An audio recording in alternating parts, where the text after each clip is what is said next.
Assalamualaikum warahmatullahi wabarakatuh. Salam takdim kepada yang mulia hadirin semua bapak-bapak pada malam ini dalam rangka melaksanakan hari yang keempat. Bapak Ibu sekalian yang saya hormati, mungkin di antara sekian banyaknya saya kesini ini juga seakan-akan mimpi, ternyata beneran. Nah, di sini Bu Aisyah perlu memperkenalkan diri kepada Bapak Ibu semua bahwa Bu Aisyah berasal dari Madura.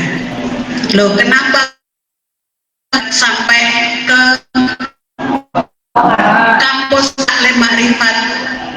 Ceritanya saya mencari kampus Taklim itu tidak ada.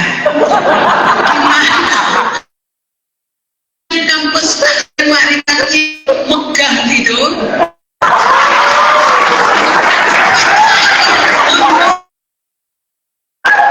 Bayangan itu megah gitu. Nah, dari mana saya mendapatkan ini semua? Ya, berkat di media sosial yang sekarang itu menggunakan media elektronik yang canggih melalui HP pada saat ini. Nah, tiap hari yang pegang HP, saya kira bapak ibu-ibu juga sama. Tidak lepas dari HP, mencari apa yang kira-kira menarik. Nah, pada suatu hari dalam melihat itu di HP ternyata ada yang namanya Tarekat Naqsabandiyah Khalidiyah. Terkejut saya, wah, yang menyampaikan hebat, tajam, lugas, jelas gitu. Agak senonoh, tidak masalah.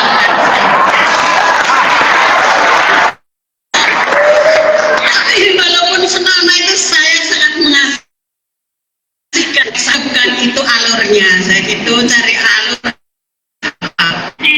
Nah, seperti yang telah saya dari tahun-tahun namanya Tarekat Naqsabandiyah 1992 kepada Ayahanda Qadirun Yahya di Surabaya.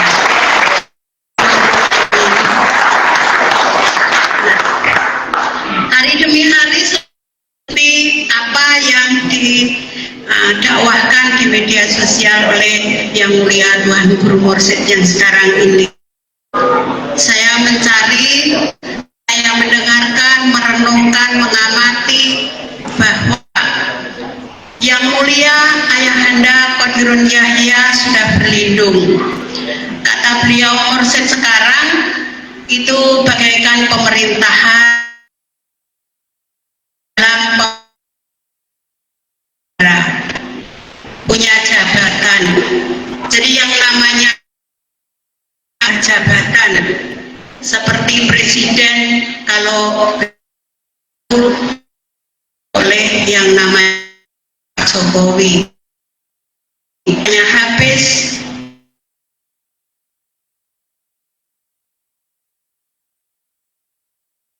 presiden itu. Nah, demikian juga masalah tarekat ini.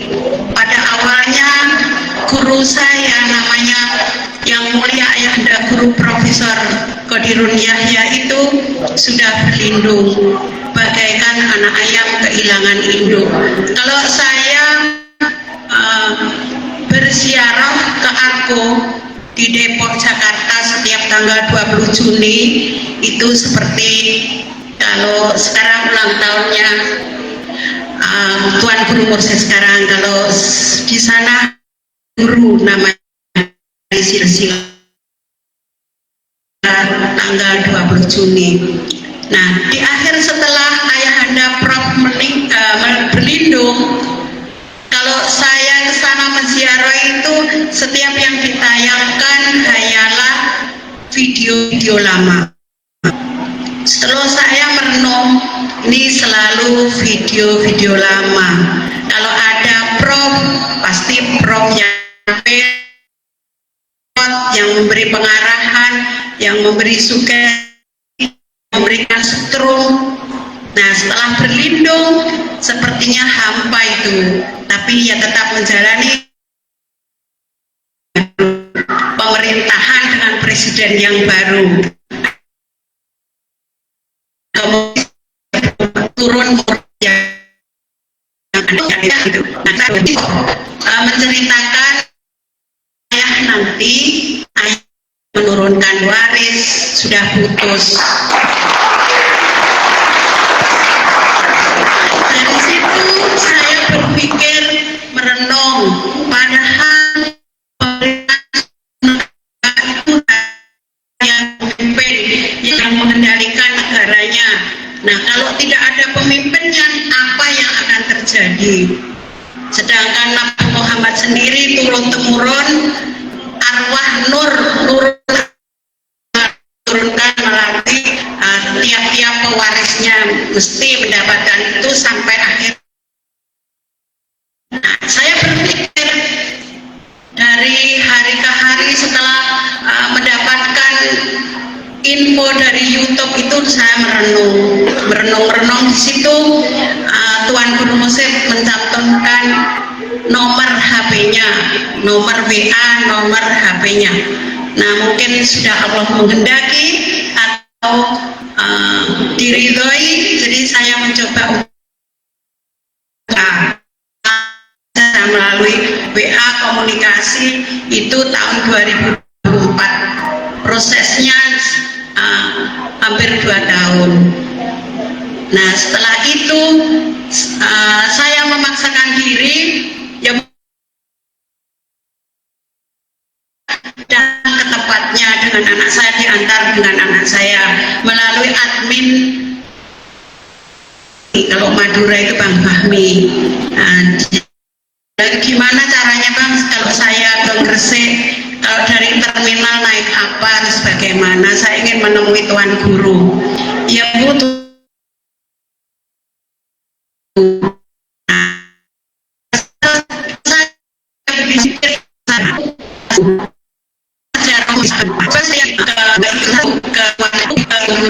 sehingga saya ke sana setelah ada perintah dari hati saya. Dalam berpikir itu begini, saya waktu berpikir melihat Tuan Guru Mursyid itu mencangkul sebuah lahan tanah surau tapi masih bersemak belukar, mencangkul sambil berdakwah. Kemudian di belakangnya itu banyak usia 35-40, menurut perasaan saya gegap gempita mendampingi di belakang.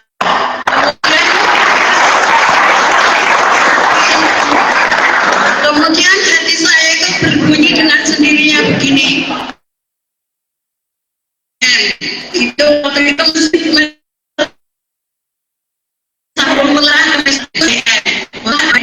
ini hari suruh bersambung. Terus saya mencari, akhirnya saya ketemu. Saya bilang begini, bagaimana kalau saya masuk apa saya harus jangan sampai tidak diminum, ditambahi. Sudah, saya patuh saja. Ya Bang, nanti settingan sama saya. Ya, setelah pulang juga begitu. Pulang Bang masih dalam perjalanan, ini Bang saya sudah pulang. Iya, sudah saya ceritakan masalah di sana, kejadian-kejadian apa yang saya alami saya ceritakan. Terus saya gini, nanti Bang setelah saya datang pulang saya mau ikut suluk di Lamongan. Loh, saya masih di jalan, belum nyampe di rumah sudah ditelepon, Bu nanti Bu Aisyah ikut suluk ya. 3 hari, tanggal 3 nanti bulan Agustus, sendirian mau ya? Loh, pikir saya terkejut, belum nyampe rumah nih saya diajak suluk sendirian. Gimana saya takut apa gimana perasaan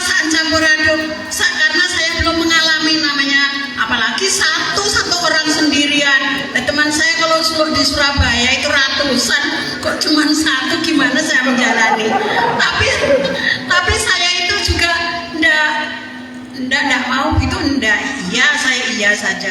Dari hari demi hari, satu dua hari-hari ini hampir nyampe ini. Kalau cuman sendirian gimana rasanya? Saya membayangkan surau Lamongan itu megah, indah gitu pikir saya itu. Jadi gitu pikir saya. Ya setelah lihat di grup itu, wah ini ada tambah, tidak satu. Alhamdulillah, ternyata jadi 3. Oh 4 saya. Alhamdulillah, wis niat ini sudah ridho. Semoga perjalanan ini diridhoi saya. Akhirnya itu akhir cerita. Ternyata dalam suluk setelah saya jalani 10 hari, loh sama persis tidak berubah dengan apa yang saya jalankan sebelum saya masuk di sini. Jadi kata Tuan Guru kan kita itu sudah satu arah, satu jalan satu arah. Sudah Ibu jalani saja ini sudah tidak berubah, sama bilang ulang-ulang tekanannya sama. Setelah saya buktikan melalui suluk, ternyata 100% sama. Jadi alhamdulillah, berarti saya sekarang anggaplah punya orang tua. Kalau ada apa-apa bisa mengadu. Kalau dulu sesudah Tuan Profesor Kadirun Yahya berlindung, saya bingung mana saya harus mengadu apa-apa. Ya otomatis secara rohania bisa saja, tapi kan kita masih di dunia, perlu zahir juga untuk pendekatannya. Jadi kebingungan itu sudah terjawab sekarang, sudah terjawab. Demikianlah cerita dari saya yang Mbah Roto tadi meminta saya suruh bercerita. Ya demikianlah, mudah-mudahan Bapak Ibu semua tetap kompak dan saya diterima sebagai teman di sini, tetap bersatu kompak. Saya ditemani dengan baik. Nah, akhirnya bila ada tutur kata yang kurang berkenan, saya mohon maaf yang sebanyak-banyaknya. Mungkin ini jalan yang sudah ridho dan diridhoi oleh Allah Subhanahu wa taala. Akhir kata, ilahi anta maksudi wa ridhoka matlubi. Wassalamualaikum warahmatullahi wabarakatuh.